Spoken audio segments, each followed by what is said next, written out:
The Honda CR-V Hybrid is very similar to the non-hybrid version. It has great ride quality, same technology, and a lot of the same safety features. However, this has a hybrid engine, and we're going to take it for a ride and give you a review.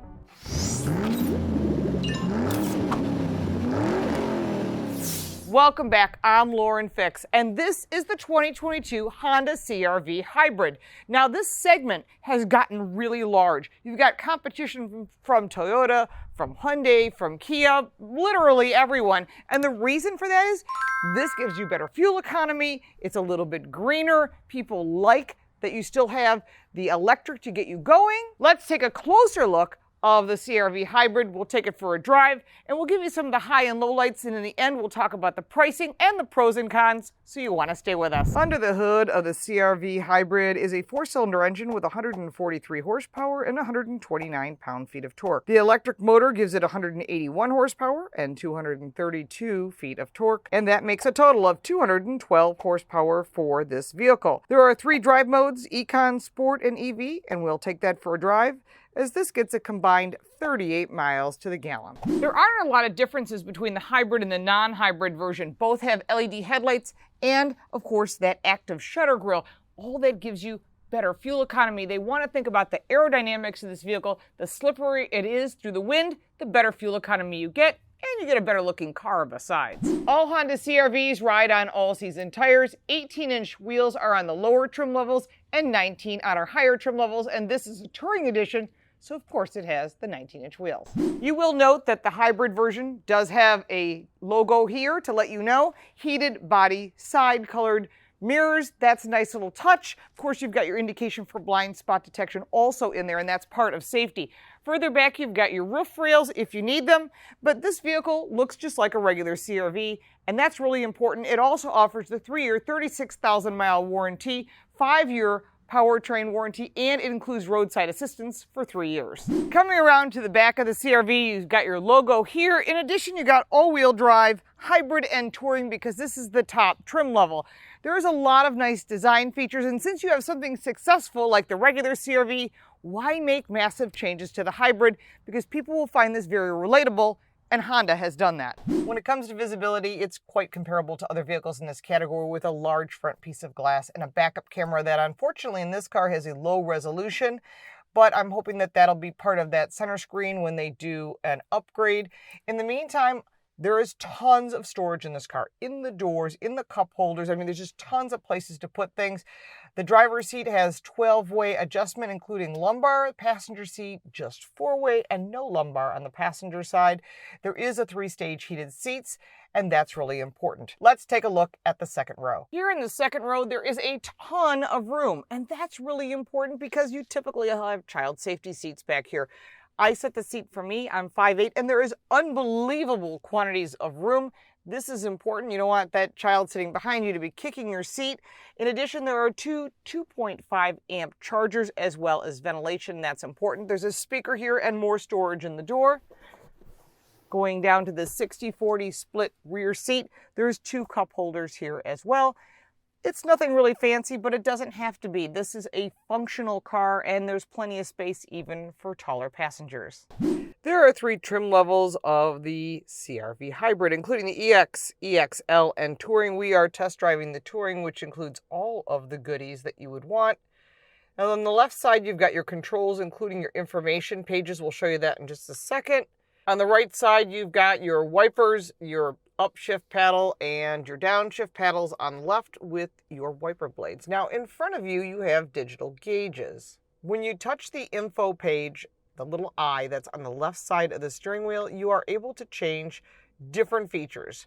That's your safety shield, which is a standard Honda safety suite, which includes literally everything from forward collision warning, lane departure warning, collision mitigation braking, adaptive cruise control, blind spot intervention, and cross traffic alert. All important features and technologies that have all kind of combined into one. Now, continuing through, you've got your all-wheel drive system, your fuel economy. This would be your usage and navigation, taking a break, and then this is all-wheel drive, off-road ability. Now let me go into the one that I'd like you to see So as you go into each of these different menus, you can see some information you might need. Now this will show you that information, including fuel economy. Up above, you're going to see your EV charging and your power as you drive. You will see the different levels of energy and how you're using them, and if you're using them wisely, which is really nice to have if you want to be a fuel efficient driver. On the left side of the steering wheel, you have lane departure, park assist, and your tailgate. And on the doors, you've got 2 memory seatings, which is very nice. This is not real wood. It looks like real wood, but it is not. Soft touch, which is nice. Going further down, you've got your normal controls, places to put things, tons of storage as usual. Locking of the fuel door, which is becoming more and more popular these days. You don't want anyone to steal your fuel, and that's for the front hood. In the center, you've got your vents, your technology screen, which is 7 inches. It includes the Honda Link, which is Apple CarPlay, Android Auto, a 330-watt premium audio system, wireless phone charger, and tons of USB charging. Your navigation is here. Again, it's a bit on the dated side, you will see. Kind of outdated there. A little bit needs to be updated.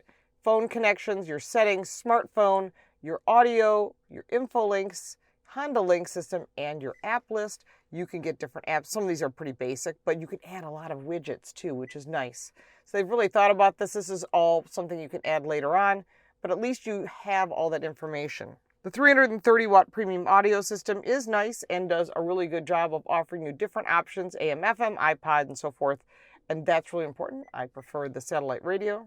The system is very touchy, so you have to get used to using it. Again, it's a bit outdated, but there is a real volume control button, and I do appreciate that. Regular climate control, heated seats, which are 3-staged, which is nice if you need it. Your shifter is here. It is linear, and this is something that people like. There's the sport mode, which we discussed while driving, the eco mode, and then the EV mode if you're just driving around town. It's a good option to have. Further down, you've got your wireless keypad, more USB chargers in the front as well as in the back. In the center console further back, you've got hidden storage. You've got storage here and here, but you can slide this back and have a nice little hidden storage spot with a power outlet in there as well. Lifting up the armrest is not what you would expect. This is just an area for things. There is no actual protection here, so you would have to store it in the glove box or else in the doors. 0 to 60, 8.5 seconds in the sport mode. It's not great. It's loud. I kind of wish there wasn't a sport mode, to be honest with you. Listen to that scream. Jeez. Honestly, take it out of the sport mode. Drive it in the hybrid mode. You'll get the best performance out of it. You don't need the loud noise to make you feel like you've got something performance-oriented. I'm really content with that portion of the motor, and the transition from gasoline to electric is really smooth, and that's important. All these vehicles come all-wheel drive, and that is excellent because you never know where you're going to be driving. It's always good to have that available to you. In addition, this vehicle handles really nicely. It is smooth. It has nice, steady braking.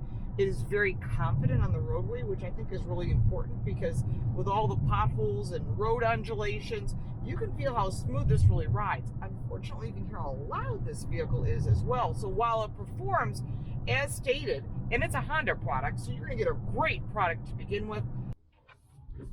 The brakes are confident. You certainly won't feel uncomfortable with that. And a nice quiet turn signal too.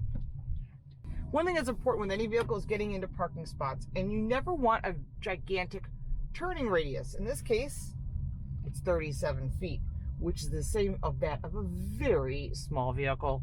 And you can go round and round and have no problems getting into any parking spots that you need. Now, to give you an idea, that's about the size of a Chevy Spark. That's pretty darn tight. And that's one of the things where Honda really excels in offering us tight turning radiuses, easy to get into parking spots, and of course easy to maneuver, which I think is really, really important as well. Honda CR-V is a very confident hybrid vehicle that if you're thinking about something SUV that's got plenty of space, has great resale value, this is one of the vehicles you absolutely want to consider. Coming around to the back of the CR-V hybrid, you have 33.2 cubic feet of space. Now that's pretty equivalent to the Ford Escape hybrid as well as the RAV4 hybrid and the other vehicles in the category. Underneath this cover is a tire inflation kit. There is no spare tire on this vehicle. The seats fold down 60/40, relatively flat, but storage area in the doors and the cup holders, there is tons of storage, and the CR-V has always been known to be very user-friendly, and it accomplishes that even in the hybrid. When it comes to price for the CR-V hybrid, there really is not a huge premium to jump from the regular gasoline powered into the hybrid, and that is a good thing, so consumers can make choices for what works best for them. Of course, the insurance rates might be different, and that's really important for you to check that out. Vehicles start at $30,976 and go up to just shy of $38,000. That is in the sweet spot of all the competitors. So they're all fighting in that same category for your dollar. So it's important to test drive all these vehicles in addition to checking your insurance rates, because that's going to help you make a difference on which vehicle is correct for you. There are some pros and cons to the CR-V hybrid. Starting with all-wheel drive is standard. The transition from electric to gas is very smooth, and the ride comfort is excellent, as well as plenty of storage and pretty comfortable seating. On the negative side, the technology is becoming a bit dated and needs to be improved, as well as that acceleration, especially in the sport mode. It was really unacceptable, and there was some loud wind noises on the highway. And these are all factors that you need to figure out what works best for you. Now, we have reviewed all of the competition, and the list is quite lengthy. So when you're looking at an SUV, especially in a hybrid, make sure to check out our reviews on our website. All the links are down below for our podcast, our website, and of course you can follow me on all forms of social media. If you got value from this video, or if you have any additional questions, because I didn't cover every little single detail, put it in the comments down below. I'll be more than happy to get you an answer, because I believe knowledge is power, and that will give you car smarts. Thank you so much for watching. Don't forget to like and subscribe. We appreciate your support on our Patreon page, and we'll see you next time.